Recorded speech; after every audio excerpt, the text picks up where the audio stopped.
আসসালামু আলাইকুম এসএসসি 27 ও 28 ব্যাচের প্রিয় শিক্ষার্থীবৃন্দ, আজকে আমি তোমাদের টাইপ স্পেশাল ক্লাসে বল অধ্যায় থেকে ঘর্ষণ সহ কি এই ব্যাপারটা তোমাদের বোঝানোর চেষ্টা করব।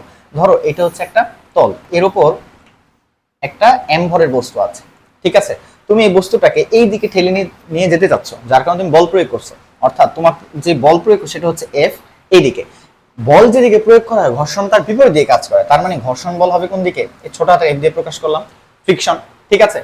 আচ্ছা, এই বস্তুর যে ওজনটা কি নিচের দিকে কাজ করবে, ডাব্লিউ, আর উপর দিকে কাজ করবে ভাই কি অভিলম্ব প্রতিক্রিয়া। এটাকে তুমি এন দিয়ে অথবা আর দিয়ে প্রকাশ করতে পারো। এখন যদি লিখে দিই এফ হচ্ছে কি তুমি যে বলটা প্রযুক্ত করছো না, প্রযুক্ত বল, আর ছোট হাতের এফ কি ভাইয়া ঘর্ষণ বল, ঘর্ষণ বল। তারপর হচ্ছে ডাব্লিউ কি ভাইয়া বস্তুর ওজন,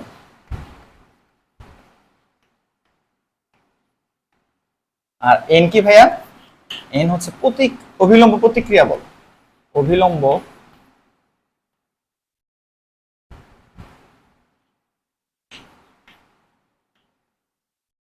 প্রতিক্রিয়া বল, ঠিক আছে। এখন আসো অভিলম্ব প্রতিক্রিয়া বল কি। এই অভিলম্ব প্রতিক্রিয়া বল হচ্ছে ভাইয়া, ধরো এইদিকে তুমি বস্তুকে বল প্রয়োগ করছো, এদিকে তুমি এফ প্রয়োগ করছো। অর্থাৎ প্রত্যেকটা বলে দুইটা উপাংশ থাকে, একটা হচ্ছে আনুভূমিক উপাংশ আর একটা হচ্ছে উলম্ব উপাংশ।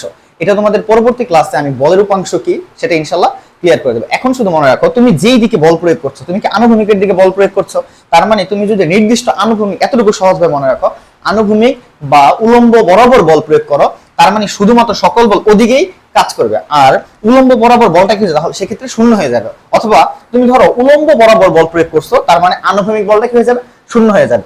পরবর্তী ক্লাসে তোমাকে এটা নিয়ে আলোচনা করে দিবে ইনশাআল্লাহ, বলের উপাংশটা কিভাবে কোন হিসাবে কাজ করে কিভাবে আসে। জাস্ট এতটুকু মনে রাখো, তুমি যদি আনুভূমিক বরাবর বল প্রয়োগ করো, তার মানে কি হবে সকল বলের যে উপাংশ, অর্থাৎ বলের উপাংশর পুরো মানটাই হয়ে যাবে কোথায় ভাইয়া, এই আনুভূমিক বরাবর। অর্থাৎ তোমার সাইন কস থিটা কোনো কিছু চিন্তা করতে হবে না। আবার যদি তুমি উলম্ব বরাবর বল প্রয়োগ করো, তাহলে বলটা হয়ে যায় উলম্ব বরাবর বল থাকবে আর আনুভূমিক বরাবর বল শূন্য হয়ে যাবে। ক্লিয়ার? আচ্ছা, আবার আমি ক্লিয়ার করতেছি। যদি তুমি আনুভূমিক বরাবর বল প্রয়োগ করো, আনুভূমিক বরাবর হলে আনুভূমিক বরাবর করলে কি হবে ভাইয়া, আনুভূমিক হলে এফ অফ ওয়াই মানে কি উলম্ব বরাবর বল কত হবে, শূন্য হবে। বুঝতে পারছো? আবার যে উলম্ব বরাবর হয়, উলম্ব হলে তাহলে কি হবে, আনুভূমিক বরাবর শূন্য হবে। ক্লিয়ার?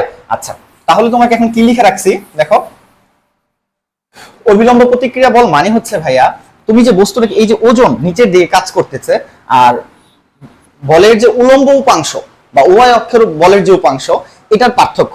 অর্থাৎ এই ওজন থেকে তুমি যে এটা বাদ দাও, তাহলে ওই পরিমাণ বল সে অভিলম্বের দিকে প্রতিক্রিয়া করবে। তার মানে হচ্ছে কি বস্তুর ওজন ডাব্লিউ মাইনাস বলতে পারো কি উলম্ব বল, বাংলায় লিখে দিচ্ছি সহজে বুঝবা, উলম্ব বল। বুঝতে পারছো? আচ্ছা, যেহেতু তুমি এই দিকে বল প্রয়োগ করতেছো, তার মানে আনুভূমিক বরাবর বল প্রয়োগ করতেছো, তার উলম্ব বলের মান কত হবে এখানে, শূন্য হয়ে যাবে। তার মানে কি W minus zero equal to N. তাহলে এই ক্ষেত্রে তোমার হবে এন ইকুয়াল টু ডাব্লিউ হয়ে যাবে। বুঝতে পারছো ব্যাপারটা কি ভাই? ক্লিয়ার? তাইলে এখানে অভিলম্ব প্রতিক্রিয়া বলটা হয়ে যাবে কার সমান, ওজনের সমান। এখানে অভিলম্ব প্রতিক্রিয়া বলটা কার সমান হবে, ওজনের সমান। তাহলে তোমাকে যদি বলা হয় ঘর্ষণ সহগকে, ঘর্ষণ সহগকে ভাইয়া মিউ দিয়ে প্রকাশ করে। কি দিয়ে প্রকাশ করে ভাইয়া? মিউ। কি বলছি, আবার একটু রিপিট করতেছি, ঘর্ষণ সহগকে কি দিয়ে প্রকাশ করে, মিউ।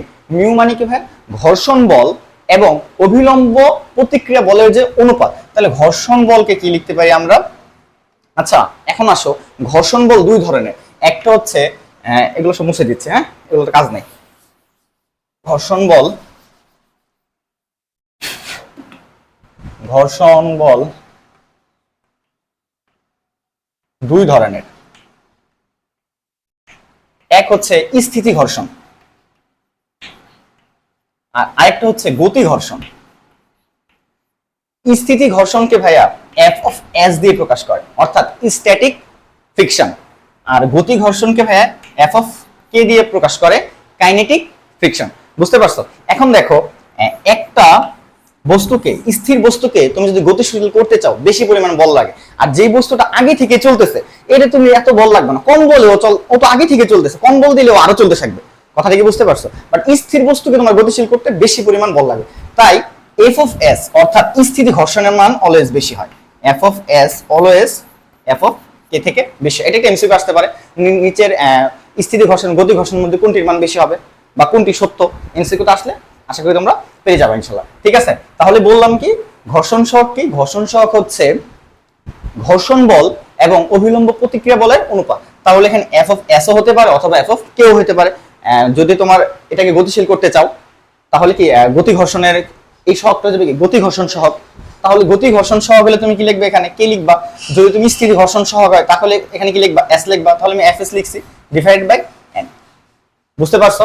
তাহলে এফ এফ মিউ এস হলে হবে কি F S divided by N. যদি লিখতাম মিউ কে তাহলে হয়তো কি এফ কে ডিভাইড বাই এন। বুঝতে পারছো? এখন একটা ব্যাপার ক্লিয়ার করি, চলো। কখন কতক্ষণ বস্তুটা স্থির থাকবে? ধরো তুমি যে পরিমাণ বল প্রয়োগ করতেছো, এই বলটা হচ্ছে ভাইয়া এই যে পরিমাণ বল প্রয়োগ করছো তার থেকে ঘর্ষণ বলের মান বেশি, এফ অফ এস অর্থাৎ স্থিতি ঘর্ষণের মান বেশি।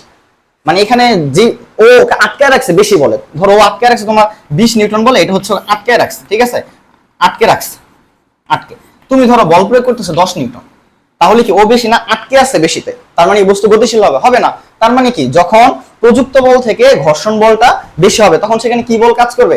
স্থিতি ঘর্ষণ বল কাজ করবে। ক্লিয়ার? অর্থাৎ এফ অফ এস বেশি, ঘর্ষণটা বেশি। আবার যদি এমন হয় এফ আর এস সমান, অর্থাৎ যে পরিমাণ ঘর্ষণ বল সেই পরিমাণ তুমি 20 নিউটন বলেও আটকে আছে, তুমি ওকে 20 নিউটন বলই প্রয়োগ করছো, 20 নিউটন বলই প্রয়োগ করছো, তার মানে সেক্ষেত্রে এটা কি হবে? স্থিতি ঘর্ষণ হবে। কিন্তু যখনই তোমার এফটার মান বড় হয়ে যাবে, এফটার মান বড় হয়ে যাবে কি এফটার মান বড় হয়ে যাবে তখন সেটা স্থিতি ঘর্ষণ হবে। এফ দিয়ে শুধু লিখি, এস না লিখে শুধু এফ লিখি, তাহলে বুঝতে পারবা। তাহলে যখন তোমার বলের মান ঘর্ষণের থেকে বেশি হয়ে যাবে তার মানে এটি হয়ে যাবে গতি ঘর্ষণ। এই ঘটনাটা কি হয়ে যাবে? গতি ঘর্ষণ হয়ে যাবে। বুঝতে পারছো? আশা করি গতি ঘর্ষণ কি, স্থিতি ঘর্ষণ কি। আবার দেখো এই ঘর্ষণ সহগের কোনো একক নাই, কারণ এটার একক হচ্ছে নিউটন, এটার একক নিউটন, নিউটন নিউটন কাটা, এজন্য এটার কি মাত্রাও নাই। যেহেতু এটা একক নাই তাই এটা মাত্রা। এমসিকিউ আসতে পারে নিচের কোনটি একক নেই। আশা করি তোমরা উত্তর করতে পারবা যে ঘর্ষণ সহগের কোনো একক নেই। তার মানে এই চিত্র থেকে তোমার ঘর্ষণ সহগ ক্লিয়ার। চাইলে তোমাদের জন্য একটা ছোট্ট একটা ম্যাথ করে দিই যাতে করে তোমরা সহজে বুঝতে পারো।